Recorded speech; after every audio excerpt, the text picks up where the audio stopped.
ప్రభువునందు ప్రియమైన జీవనది టీవీ ప్రేక్షకులారా, మన ప్రభు అయిన యేసుక్రీస్తు వారి ఉన్నతమైన నామంలో కూడి వచ్చిన మీ అందరికి ప్రత్యేకమైన శుభాశిష్యులు తెలియచేస్తూ ఉన్నాను. బాగున్నారు కదా? ఈ దినం ఒక ప్రత్యేకమైన మాట మనం నేర్చుకుందాం. చూడండి, ఈరోజు మన అంశం ఏంటంటే సాగిపోవుడి. ఎందుకు ఈ పదాన్ని మనం ఎన్నుకున్నామంటే, ఇశ్రాయేలు ఐగుప్తు దేశం విడిపించబడిన తర్వాత వారి ప్రయాణంలో ఒక అనుకోనని సమస్య ఎదురైనప్పుడు, అక్కడి ప్రజలంతా మోషే మీద తిరుగుబాటు చేసినప్పుడు, మోషే దేవునిపైన ఆధారపడి దేవుని వైపు చూస్తూ ఉన్నప్పుడు చెప్పబడిన అద్భుతమైన మాట సాగిపోవుడి. ప్రజలు తనను నిందిస్తూ ఉన్నప్పుడు, ప్రజలు తనను బాధిస్తూ ఉన్నప్పుడు, ప్రజలు తనకు వ్యతిరేకంగా వారు నిలబడినప్పుడు ఆయన అనగా మోషే దేవుని వైపు చూస్తూ దేవునికి మొరపెడుతూ ఉండగా, చదవండి లేఖన భాగంలో నిర్గమకాండం 14వ అధ్యాయం 15వ వాక్య భాగాన్ని చూద్దాం. అంతలో యెహోవా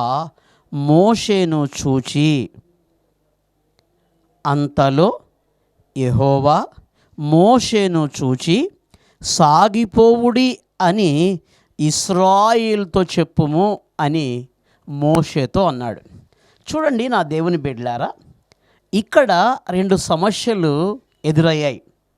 ఒకటి, వెనకాల నుంచి ఐగుప్తు సైన్య సమూహం తరుముకుంటూ వస్తూ ఉంది. రెండవది, వారు దాటలేనంతగా ఒక సముద్రం వారికి ముందుంది. అనగా మన భాషలో చెప్పాలంటే ముందు నుయ్యి వెనక గొయ్యి అన్నట్లుగా విడిపించబడిన ఇశ్రాయేలు ప్రజలకు చెప్పాలంటే ఇది ఒక పరీక్ష సమయం. ఎందుకంటే చూడండి, దైవికమైన కార్యాలు జరిగేటప్పుడు, దైవికమైన అభిషేకము ప్రజల మీదకి రావాలి అనుకున్నప్పుడు, దైవికమైన సన్నిధి వారితో ఉండాలనుకున్నప్పుడు, దేవుడు విశ్వాసుల జీవితాల్లో కొన్ని శ్రమలను అనుమతిస్తాడు. వారు పరిపక్వంగా మార్చబడేదానికి దేవుడు శ్రమల గుండా వారిని నడిపింప చేస్తాడు.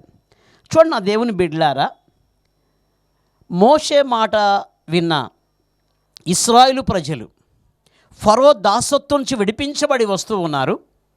అలా కొందరు ప్రయాణం చేశారో లేదో, ఫరో హృదయం కఠినం చేయబడి మనమెంత పని చేసితిమి, మనమెందుకు వారిని పోనిచ్చితిమి అన్న బాధ వేదన వారి కలిగినట్టుగా మనం చూస్తాం.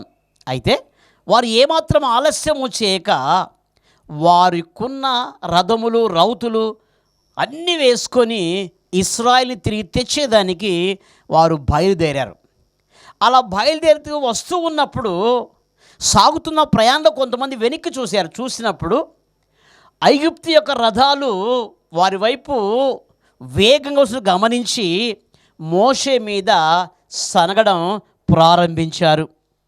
చూడండి, ఈ సమస్య, ఈ బాధ, ఈ వేదన, ఈ పోరాటంలో వారు నిలబడగలిగితే వాగ్దానము చేయబడిన దేశాన్ని వారు పొందుకుంటారు. ప్రియ దేవుని క్రైస్తవుడా అని పేరు పెట్టుకున్న నీవు, దేవుని బిడ్డగా ఉన్న నీవు, నీ జీవితంలో శ్రమల పరంపర వస్తూ ఉన్నప్పుడు నీవు దేవుని ఆశ్రయిస్తున్నావా, లేక దైవ సేవకుని మీద బాధపడుతున్నావా, లేదా నీవు ఆరాధిస్తున్న దేవుని మీద సనుక్కుంటున్నావా? నీకేదైనా శ్రమ వచ్చిందంటే ఆ శ్రమ ద్వారా దేవునికి మహిమ రావాలి. కారణం ఏంటంటే ఆ శ్రమల గుండా దేవుడు నిన్ను నడిపిస్తూ ఉన్నప్పుడు ఒక ప్రత్యేకమైన మహిమ నేను నింపబోయేదానికే దేవుడు అనుమతిస్తాడు. అంతేకాక నా దేవుని బిడ్డలారా, ఈరోజు దేవుని బిడ్డలకు అనగా ప్రభు కోసం నమ్మకంగా జీవించే వారికి శ్రమలు వస్తాయి. శ్రమలు వచ్చినంత మాత్రాన దేవుడు చెయ్యి వదిలాడు అని కాదు. అయితే ఆ శ్రమల్లో గుండా నిన్ను ఆయన నడిపించినప్పుడు, ఆ శ్రమల్లో పుటము వేయబడుతున్నప్పుడు నువ్వు ఓపిక కలిగి ఉండాలి. అందుకనే ఒక భక్తుడు ఒక చక్కని పాట రాస్తాడు. పోరాటం, ఆత్మీయ పోరాటం, పోరాటం, ఆత్మీయ పోరాటం, చివరి శ్వాస వరకు ఈ పోరాటం ఆగదు, సాగిపోవుచున్నాను సిలువను మోసుకొని నా గమ్య స్థానానికి, సిలువను మోసుకొని నా గమ్య స్థానానికి. పోరాటం, ఆత్మీయ పోరాటం. నిజమైన క్రైస్తవ విశ్వాస జీవితంలో శ్రమలు అనేవి చుట్టాల్లా ఉంటాయి. ఎలా ఉంటాయి? బంధువుల్లా ఉంటాయి. ఈ చుట్టాలైనా, బంధువులైనా, రక్త సంబంధికులైనా ఎంతసేపు ఉంటారు మీ ఇంట్లో? కొంత సమయం ఉండి వెళ్ళిపోతారే కదా. అలాగే నీ జీవితంలో ఏవైనా శ్రమలు వచ్చాయి అంటే అవి కొంతకాలం మాత్రమే. ఆ కొంతకాలం అయిపోయిన తర్వాత శ్రమ పడిన మీదప తానే మీ చెంతకు వచ్చి అద్భుతమైన మహిమ చేత నింపే మహిమాన్వితుడు నీతో ఉన్నాడు అన్న సంగతి మర్చిపోయి ముందున్న సముద్రాన్ని చూస్తూ ఆవేశపడి నోటికి ఎంతోసెంత మాట్లాడి దైవనామానికి అవమానకరంగా నువ్వు జీవించగలిగితే వాగ్దానము చేసిన ఆ పాలు తేనెలు ప్రవహించే దేశానికి ఎలా వెళ్దామనుకుంటున్నావు? ఒక మాట చదువు నా దేవుని బిడ్డలారా, పరిశుద్ధ గ్రంథంలో నుంచి లూకా సువార్త ఒక చక్కని మాట చూద్దాం. బైబిల్ ఏం చెప్పింది, ఈరోజు మనం ఏం చేస్తున్నాం? బైబిల్లో రాయబడిన మాట, వైద్యుడైన లూకా రాసిన శుభవార్త 9వ అధ్యాయం 62వ వాక్య భాగంలో, నాగటి మీద చెయ్యి పెట్టి వెనుక తట్టు చూచువాడు ఎవ్వడునూ దేవుని రాజ్యమునకు పాత్రుడు కాదు. ఒకవేళ ఇశ్రాయేలు ప్రజలు ముందున సముద్రాన్ని చూసి భయపడి ఆ యొక్క ఐగుప్తులకు లోబడి మనకు వెళ్ళిపోదాం పదా అని వారు వెనక్కి వెళ్ళిపోయింటే వారి ప్రయాణం ముందుకు సాగేదంటారా? సాగదండి. అందుకనే వాక్యం చెప్తుంది, ఎవరైతే క్రీస్తును వెంబడింప ప్రారంభిస్తారో ఆయన సమరూపానికి ఎదిగేదాకా శ్రమల గుండా పుటము వేయబడుతూ ఉండాలి. సంగమా, ఈరోజు శ్రమ వస్తే నీకేదో వింత అనుకుంటున్నావు. ఈరోజు ప్రాస్పరిటీ బోధ వల్ల నువ్వు మోసపోతున్నావు. కారణం ఏంటంటే ఈరోజున్న అనేకులు క్రైస్తవ సంఘాన్ని శ్రమల గుండా నడిపించేదానికి సంసిద్ధులుగా లేరు. క్రైస్తవ జీవన విశ్వాస జీవిత యాత్రలో శ్రమల గుండా వెళ్ళకపోతే శుద్ధ సువర్ణంగా మార్చబడజాలరు. ఏమండి, ఒక మాట అడగనా? నీ జీవితంలో ఏదైనా శ్రమ వచ్చినప్పుడు నువ్వు నిలకడగా ఉన్నావా? ఏదైనా నింద నీ మీదకి వచ్చినప్పుడు నువ్వు నిలకడగా ఉన్నావా? సమస్య ఏదైనా నీకు ఎదురైనప్పుడు ఆయన వైపు చూస్తున్నావా? దేవుని భక్తుడు మాట చెప్తాడు, విశ్వాసమున కర్త దాన్ని కొనసాగించే యేసు వైపు చూస్తూ మన ఎదుట ఉంచబడిన పందెపు రంగములో ఓపికతో పరిగెడదాం. ఈరోజు ఓపిక ఉందా?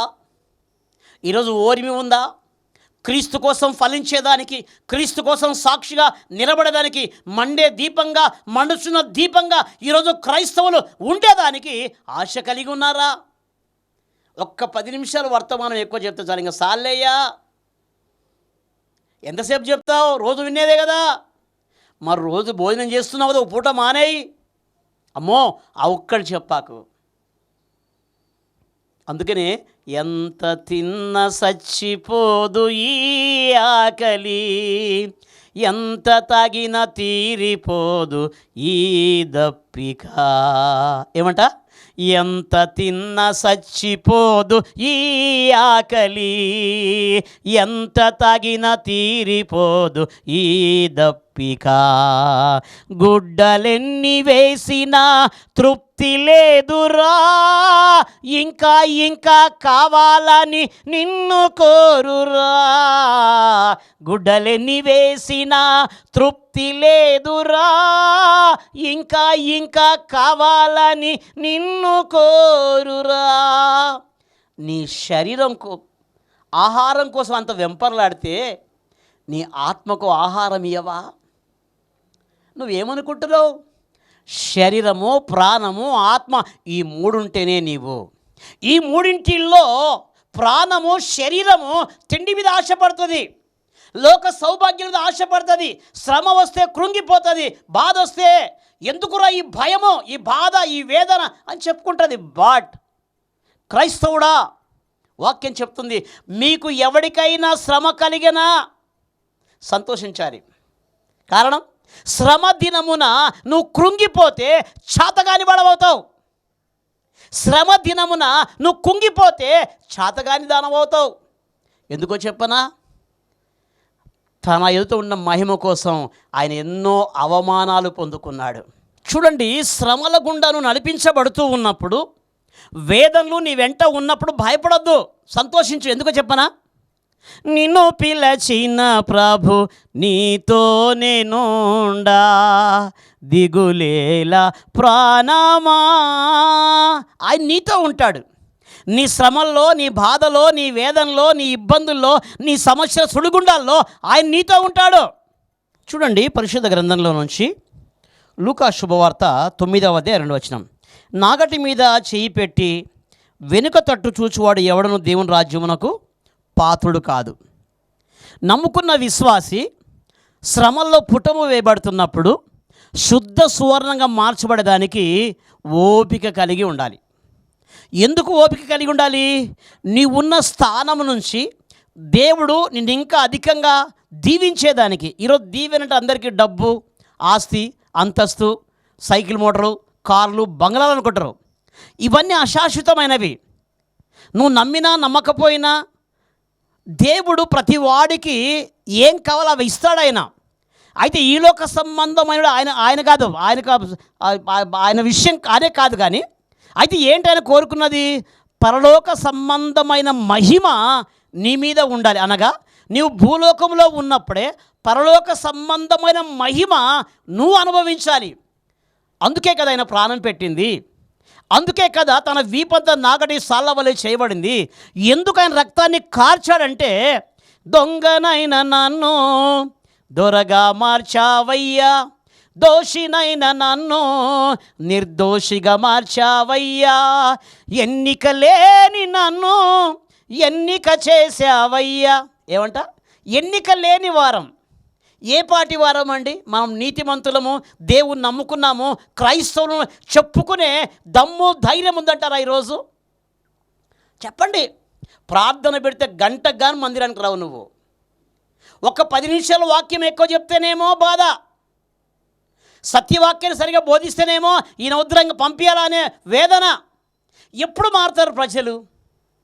క్రైస్తవుడుగా పిలువబడ్డావు కదా, వాక్యం చెప్తుంది, ఎవడైనా క్రైస్తవుడైనందుకు బాధ అనుభవించాలట. కానీ కుహాన బోధకులు, ప్రభుని నమ్మండి, దీవించబడండి, మాకు కానుకనివ్వండి, మీరు దీవించబడతారు అంటే లంచం కొండి అని ప్రకటించే నా దేవుడు లంచగొండి కాదు. పెంట కుప్పల్లో ఉండేవారిని పైకెత్తి సింహాసనం మీద కూర్చోబడగల సామర్థ్యము కలిగిన వాడు.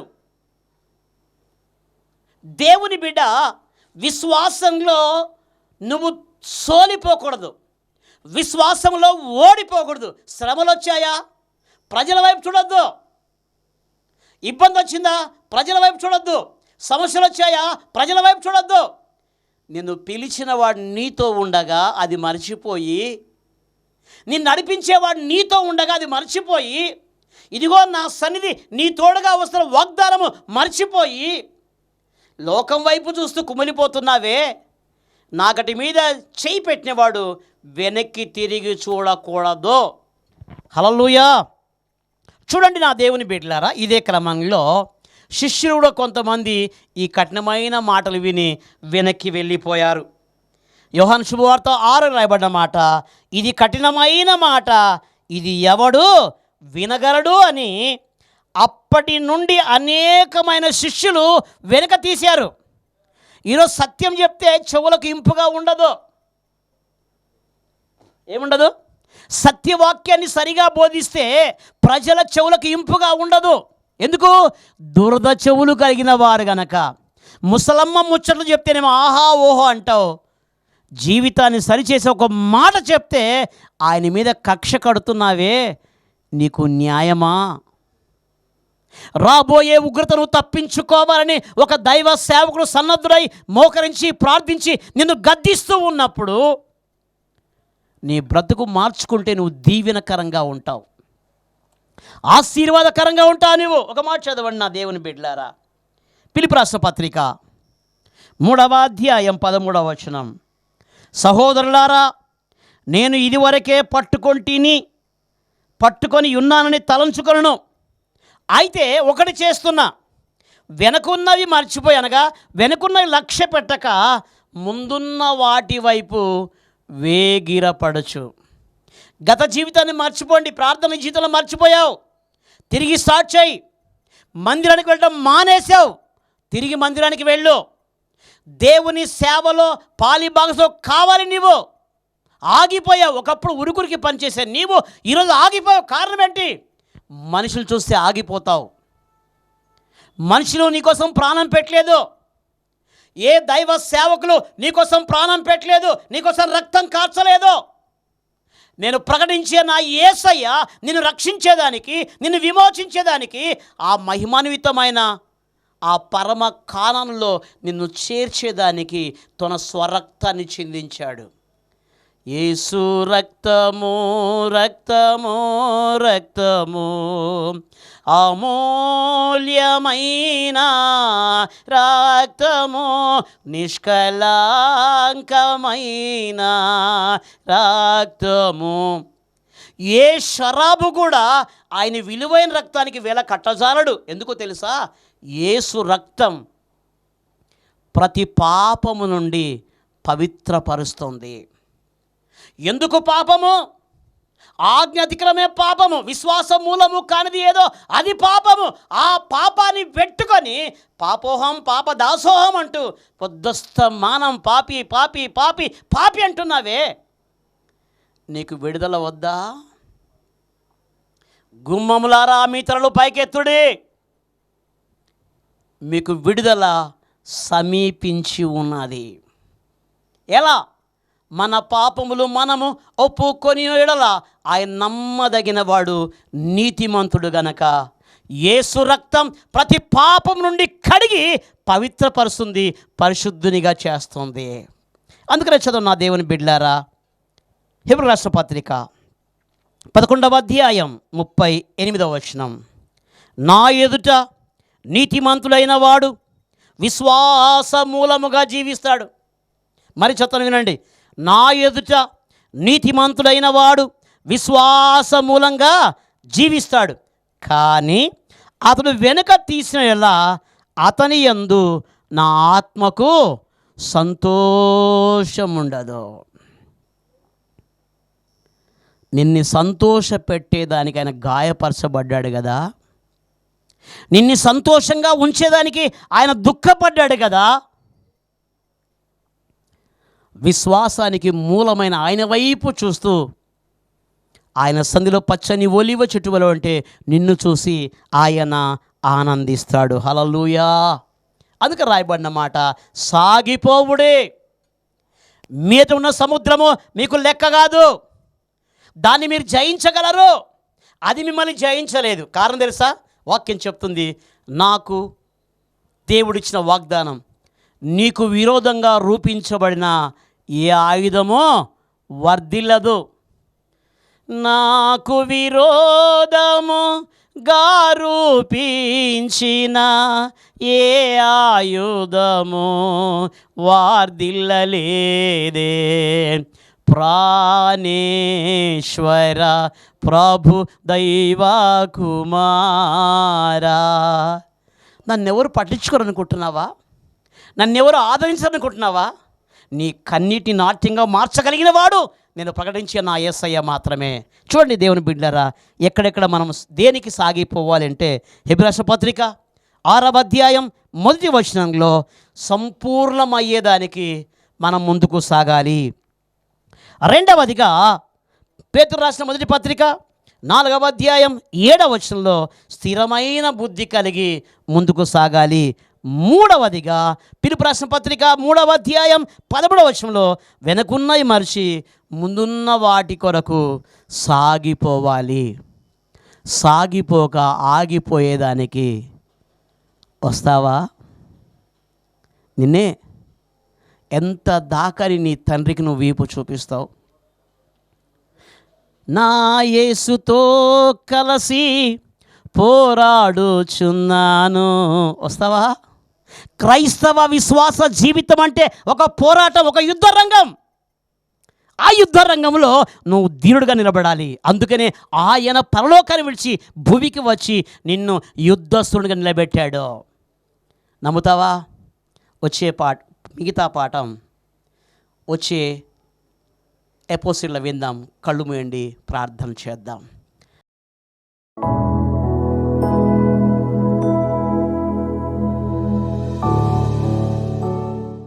మా మంచి కాపరి మీకు వందనాలు, స్తోత్రాలు. ఏ మాటలు మీరు మాకు ఇచ్చారా మీ పిల్లలకి ఇచ్చాను. ఈ మాటలను దీవించండి, ఫలింపచేయండి, మాయం పొందండి.